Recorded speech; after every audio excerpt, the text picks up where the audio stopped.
Hola y bienvenidos al nuevo episodio de Sin Ser Todólogos. Hoy junto a Pablo vamos a comentar El Inmortal, que es el título de un cuento escrito por el argentino Jorge Luis Borges en 1947. Este cuento apareció en el Aleph como el primer cuento del libro, y es un relato plagado de referencias culturales, intertextualidad y cuestiones filosóficas, que en particular juega con qué ocurriría si los hombres alcanzaran la inmortalidad. En resumen, el libro está estructurado en fractal o en abismo, por lo que hay varias capas narrativas o niveles dentro del otro. Similar a Inception, esta película de Nolan del 2010, que se tradujo como El Origen, en que Leonardo DiCaprio persigue gente en distintos sueños. Bueno, aquí hay tres niveles. En el primer nivel, un narrador encuentra un enigmático manuscrito en un ejemplar de la Ilíada. El segundo nivel es el manuscrito, es decir, la narración en primera persona de quien lo escribió, y este es el cuerpo principal del texto. Y el tercer nivel trata a otro narrador que lee este manuscrito y discute su veracidad y da algunas teorías para explicarlo. Bueno, el manuscrito, o sea, el segundo nivel, es la parte principal del cuento, y en él un tribuno romano llamado Marco Flaminio Rufo sale en busca de una mítica fuente de la inmortalidad y de una ciudad de hombres inmortales que viven junto a ella. En el camino pierde a todo el ejército que lo acompañaba y se encuentra un grupo de hombres salvajes, los trogloditas, que vivían cerca del río. El tribuno toma agua del río, el río de la inmortalidad que él buscaba, solo que él no se da cuenta que encontró la fuente, y sigue su camino en compañía de un par de trogloditas que parecen muy brutos incluso como para hablar. Se pierde en el desierto y atraviesan un laberinto subterráneo hasta que finalmente emerge en la ciudad de los inmortales. Sin embargo, en lugar de encontrar algo bello, la ciudad está constituida por arquitectura carente de sentido, con puertas y escaleras que no llegan a ningún lado. Más tarde se retira junto a los trogloditas a vivir en un estado de trance o ensimismamiento, hasta que ocurre algo inesperado: llueve en el desierto. Esto los despierta y el tribuno tiene una breve conversación con uno de ellos que está trazando rayas en la arena. Aquí, un poco en burla, el tribuno le pregunta qué sabe de la Odisea, y él, que parece apenas saber hablar, le confiesa que en realidad no recuerda mucho de la Odisea porque ya ha pasado mucho tiempo desde que la escribió. Entonces sí, él es Homero, y esto es un gran giro argumental en la trama. Aquí comienzan las vacilaciones filosóficas que comentaremos más adelante sobre la inmortalidad, y el resto del relato es la vida del tribuno que ahora es inmortal. Por último, participa en una serie de eventos históricos hasta que en 1921 encuentra un segundo río mítico que le devuelve la mortalidad.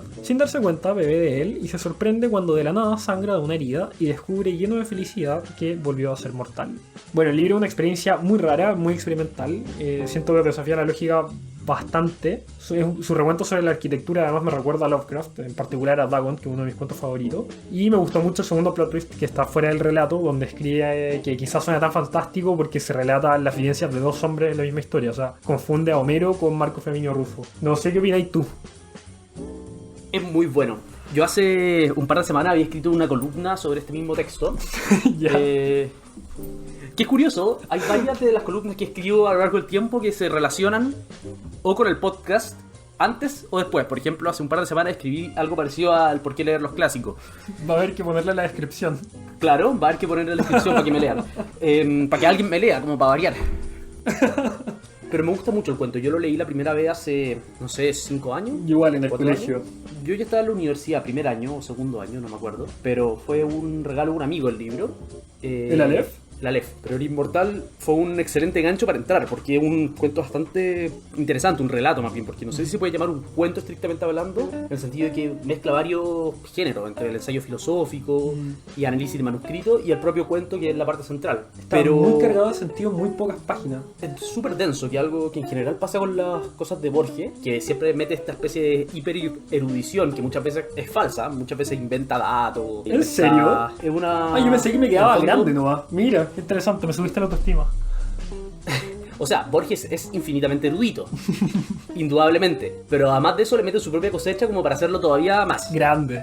Y nadie se da cuenta que es el gran mérito. Entonces es bien interesante estudiar literariamente los trabajos de Borges precisamente por eso, porque hay una especie de mezcla muy curiosa. Sí, este mismo tema de que nos diga que bebió del río encantado, o sea, el río de la inmortalidad, hasta que más adelante te dice como, bueno, si pusiste atención te diste cuenta que tomé agua en algún momento y ahora soy inmortal. Claro, pero bueno, volviendo al tema central en realidad, que es el tema de la inmortalidad. Dale. Es muy interesante cómo la idea de la inmortalidad ha ido variando a lo largo de la historia. Este velo absoluto de lo que hay después, una especie de salto del que no podemos saber más. Nadie vuelve después de la muerte, excepto, bueno, Jesucristo. Pero Casi nadie. Casi nadie. El hecho es que este velo absoluto pone de cierta manera un punto final a la vida en el sentido como la conocemos, y eso ha significado que a lo largo de la historia el hombre tenía una relación de amor y odio con la muerte de cierta manera. Desde la reivindicación de la muerte como una forma de sentido de vida a una respuesta absolutamente del nihilismo y a la banalidad de la vida respecto a la muerte. Claro. Entonces yo siempre cuando leo este cuento lo relaciono mucho con ese diálogo de el hombre y la muerte. Curiosamente, la primera expresión literaria del hombre. El poema de Gilgamesh trata precisamente sobre eso, sobre la muerte. Los textos homéricos, pensando en Homero, también.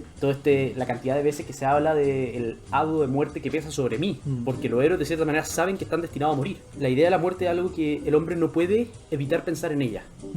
Sí, yo hace poco leía en vacaciones el prólogo de un libro de Scruton, que bueno, nos dejó en ese mismo verano, pero se llama I Drink, Therefore I Am, que es un libro, básicamente una guía filosófica al vino.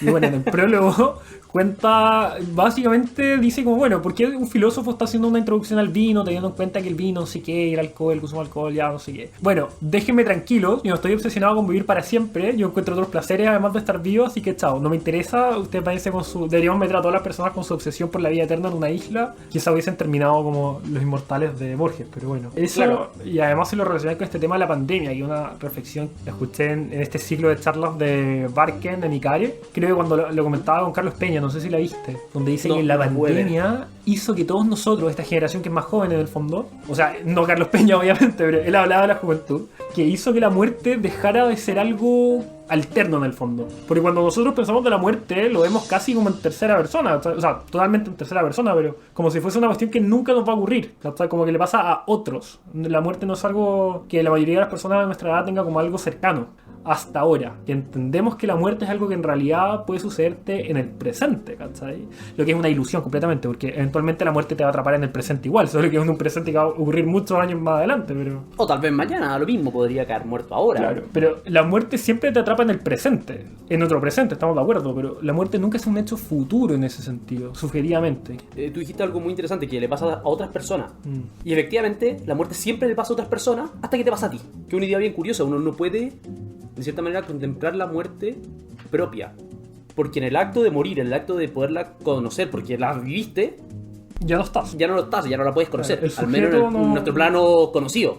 El sujeto ya no es, o sea, tú ya no puedes hablar de la muerte porque una vez que la vives ya no puedes hablar respecto a ella a otras personas, claro, no a otros sujetos, porque finalmente subjetivo en el fondo. Toda la historia de la humanidad, como decía, está plagada de referencia al sentido que se le debe dar a la muerte. Por eso mencionaba, por ejemplo, la epopeya de Gilgamesh, que se basa precisamente en el drama de este rey al ver morir a su amigo, que es bien curioso porque los dioses mandan un gigante como a pegarle, básicamente por ser demasiado desagradable, y en vez de pelear, se hacen amigos. Y termina con la muerte de Equinú. Y Gilgamesh cae en una profunda depresión porque ve que por muy poderoso que fuera su amigo, por muy poderoso que fuera él, es mortal. Lo mismo en la Ilíada. Los griegos, ¿cómo responden a la muerte? Como saben que no pueden escapar de ella, resignifican la muerte a través de la gloria. Sí, Aquiles va a morir. Su destino está ahí. Y él lo elige porque él pudo haber no ido a la guerra y no haber muerto y haber vivido una larga vida fructífera. Entonces es súper potente como esa respuesta que ha dado la distinta civilización a la muerte. La respuesta occidental, obviamente, es la de una bien curiosa. Que también lo trata Borges en el relato. O sea, las distintas maneras que las religiones tratan la muerte. Lo que dice Borges es que la muerte hace precioso y patético al hombre. Si es que hay mérito en la vida de la persona, es porque todo es finito, ¿cachai? Entonces se reconcilia con esta idea antigua que estabas tomando tú de la muerte. O sea, todo se pierde cuando las personas son inmortales porque en el tiempo infinito todo va a ocurrir. Se dice que los monos, en tiempo infinito, van a escribir una ópera y van a volver a escribir todas las obras de Shakespeare, pero mejoradas, ¿cachai? ¿Y qué sacáis de esto? No es que los monos sean grandes artistas, obviamente, sino que en el tiempo infinito, por ensayo y error, nada tiene sentido, todo va a ocurrir, no hay mérito en nada, ¿cachai? Bueno, en cualquier caso es más interesante todavía esa comparación porque si le pones a un mono una máquina de escribir y lo haces teclear aleatoriamente por todo el tiempo por el infinito de la historia, eventualmente, inconscientemente, porque no es como por un logro del mono, no es por sino porque la aleatoriedad simplemente de apretar teclas al azar, debería salir toda la obra de Shakespeare. Bueno, entonces, ¿y qué sacáis de eso? Que cuando todo va a ocurrir no hay mérito en nada. O sea, de cierta manera es como que perdiésemos la libertad, porque todos nuestros usos de la libertad van a ocurrir eventualmente. Y eso no solo en la obra de la persona, sino también en lo que le sucede a la persona. Y ahí esa idea de Borges, que es súper potente, de que vivir una vez es haber vivido todas las veces, porque todos van a vivir los mismos amores, los mismos pesares, los mismos desamores, traiciones, todo. ¿Cachai? Entonces que la vida deja de ser, o sea, la vida de la persona se despersonaliza de cierta forma. Y Borges ahí concluye que solo la muerte dignifica la vida. El sujeto inmortal deja de ser sujeto y pasa a ser una universalidad. Sí. Al final, si todas las experiencias vas a pasar, las experiencias carecen de valor para ti. Claro. Porque de cierta manera nuestra personalidad se construye sobre nuestras propias experiencias. Y sobre nuestras posibilidades. Si todo es una certeza, nada de lo que hagamos va a tener algún sentido. Y ahí esa idea de por qué antes de la lluvia nadie decía nada. Porque estaban ensimismados en un mundo juzgando que toda empresa es vana, determinaron vivir en el pensamiento, en la pura especulación. Se encierran en la mente, en el fondo. Y es bien interesante porque, de cierta manera, la inmortalidad invierte la certeza única de la vida. Uno podría decir, si hay 100 cosas que uno puede hacer en la vida, hay una que todos tienen necesariamente que pasar por ella, que es la muerte. Y 99 cosas que se reparten en la humanidad según sus gustos, preferencias, suerte. ¿Qué es lo que personaliza a la persona, en el fondo? De cierta manera, la inmortalidad invierte la proporción. Elimina esa una cosa que era cierta para todo el mundo. Y hace que todo el resto sean certezas, menos esa. Claro, ya sé que el 99 sean certezas. Sí. Y eso es lo interesante del final de que uno no tiene claro finalmente quién es el que relata la historia, porque tanto Homero como el tribuno se entremezclan, porque como ambos han vivido una vida inmortal y han pasado por todo lo que un humano puede pasar, de cierta manera su personalidad ya no tiene sentido. ¿Qué importa si alguna vez fui Homero? Otro también puede serlo. Sí. Le quita absolutamente el mérito a los logros personales también la inmortalidad. Esa es la idea que estaba tratando de tocar con el tema del mono que escribe todas las obras de Shakespeare, en el fondo. No hay ningún mérito en eso. Da lo mismo lo que hagas, ya nada tiene sentido. Elimina incluso esta idea griega de la muerte en gloria y la gloria en la muerte. Claro. ¿Qué valor tiene lograr algo simplemente porque tenías tiempo infinito para hacerlo? Como, obviamente vas a ser el mejor poeta si es que tenías infinitas pruebas y errores. La experiencia hace al maestro. Claro. Y con infinito tiempo cualquiera puede ser el mejor maestro. Además ahí hay un palo a la religión india, porque hay una parte en la que dice como que al menos la religión cristiana o judaica son lineares, lo que decías tú, y dan consuelo en la muerte terrenal al menos. Pero la India atormenta a la persona con un ciclo inacabable de sufrimiento eterno. Y eso se relaciona con la otra idea que a mí me gustó mucho, que es yo creo que es lo que más se me quedó, que es cuando dice que solo el humano es mortal. El animal no está consciente de que se va a morir, vive como si nunca fuese a morir, no actúa conociendo ese dato, y una vez que muere ya desapareció el sujeto, entonces tampoco se enteró. Entonces ahí concluye que lo terrible en realidad no es morir, sino saberse inmortal.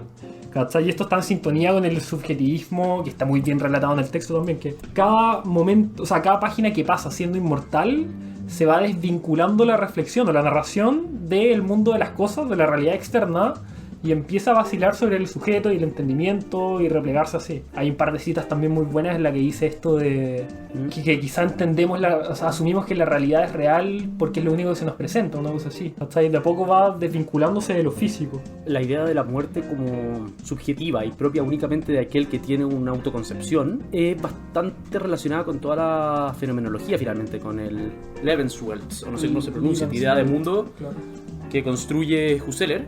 Y que después toma mucho, bueno, Scruton lo toma mucho, lo menciona explícitamente, que la muerte no es un fenómeno físico-biológico, a pesar de que todas las cosas físicas biológicas mueren.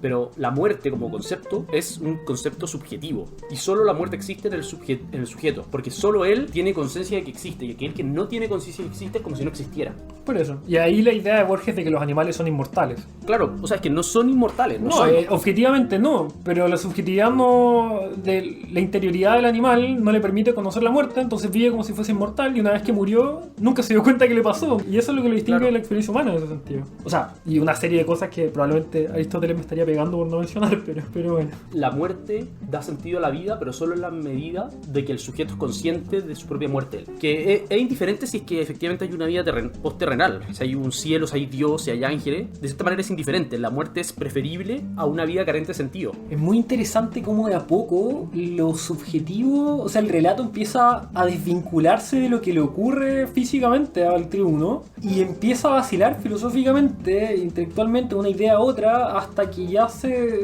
no hay relato terrenal de cierta forma. Son solo ideas, son solo frases. Pero es también el propio proceso de que en la medida que se vuelve inmortal, por eso se va hacia adentro, igual que el resto de está los muy trogloditas. relatado en primera persona. Sí, muy interesante. Otra cosa que me interesa comentar es no sé si leíste esa nota al pie, en la que hay una parte en la que, bueno, dentro de su vida inmortal, que ya empieza a relatarla una vez cada 100 años, un par de hechos importantes, que para él parece que no son importantes además, dice, conversó con Giambattista, un italiano, y la nota del pie dice, Giambattista Vico es el italiano que defendía que Homero es un personaje simbólico, ¿cachai? De la manera de Plutón o de Aquiles. ¿Cachai? Y eso con la última parte que mencionabas tú, de que se entremezclan las dos vivencias en un mismo relato, es muy interesante porque es como si mediante esta forma de escribir en abismo o de capas, tú pudieses hablar con Borges. Es como si él te dijera como, bueno, quizás te engañé, quizás las dos personas son la misma, no sé, quizás en realidad nunca existió, fue solo un símbolo, quizás nos replegamos esta idea de los homéridas. Este año cuando leí la Ilíada, al principio estaba toda la discusión, la cuestión homérica que se llama, que es un área de estudio súper importante en el mundo clásico. Yo lo vi en el colegio, tuve un muy buen profesor en el colegio de lenguaje. Pero es bien interesante porque al final nadie sabe quién era Homero. Le atribuimos tal vez la obra más importante de la literatura occidental y su autor tal vez ni siquiera existió.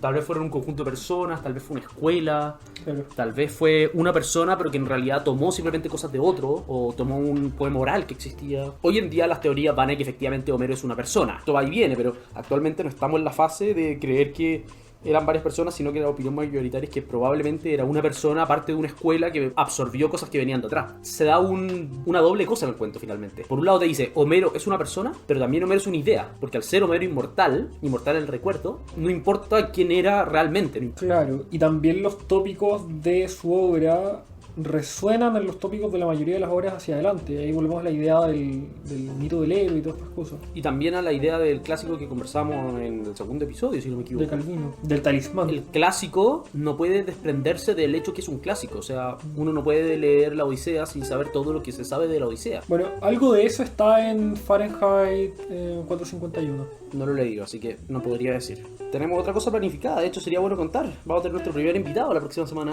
Sí, vamos a tener un gran, ilustrísimo invitado. Estudiante de Derecho, ¿cierto?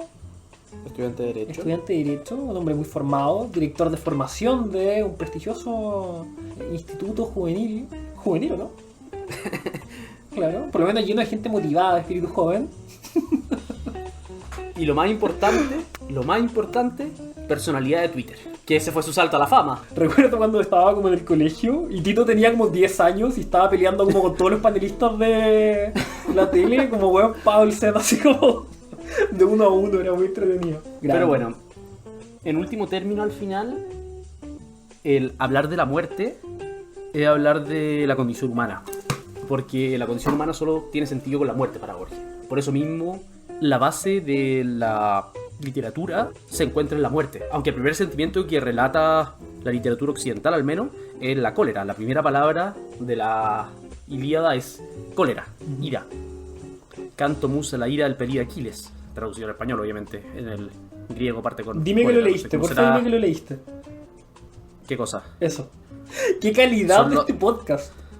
Son las 3 grandes partidas de la literatura para mi gusto. Grande. Canto musa la cólera del pelí de Aquiles, En un lugar de la Mancha de cuyo nombre no quiero acordarme, y In a hole in the ground there lived a hobbit. Pero es notable porque de hecho, y eso es algo que dice Tolkien en una de sus cartas cuando le preguntan cuál es la temática del Señor de los Anillos, ¿Ya? que siempre se lee que el poder, y siempre hay una lectura media liberal de ese sentido, como que es de la corrupción del poder. Sauron que es es totalmente el Estado. erróneo. Los Claro. otros son el servicio de impuestos internos. Básicamente, pero eso es absolutamente erróneo. O sea, pero a mi entender es bastante equivocado interpretarlo así. Precisamente porque la visión profundamente católica, la cosmovisión católica de Tolkien, le impide creer que le impide creer que el poder corrompe de por sí. Lo que corrompe es la naturaleza caída del hombre. Pero el poder no puede corromper porque el poder es el atributo principal de Dios. Y esa idea está en el inicio del Silmarillion, además. Bueno, de la misma manera que eres libre de interpretarla de esa manera, la crítica, no sé si especializada, pero por lo menos la gente que sigue de cerca el texto también es libre de despedazarte por darle una interpretación ideológica a Tolkien, pero ya. Pero termina con una idea muy interesante, que en último término, el motivo literario detrás del Señor de los Anillos es la muerte, lo que es lo mismo que decir que es un trabajo escrito por un hombre. Muchas gracias por escucharnos, ese habría sido el capítulo de hoy, y lo invitamos a seguirnos a través de nuestras redes sociales, donde estaremos subiendo capítulos en que hablaremos de cultura, de arte, de literatura y de todologías. Puedes seguirnos en Instagram y también en Twitter, a través del @todólogoscl. Así que muchas gracias y nos estamos viendo. Muchas gracias por habernos escuchado. Esperamos que hayan tenido un buen rato y de ser así también esperamos su difusión. Ojalá que lo puedan compartir con sus amigos y seguirnos en nuestras redes sociales. Y nos vemos en el próximo capítulo.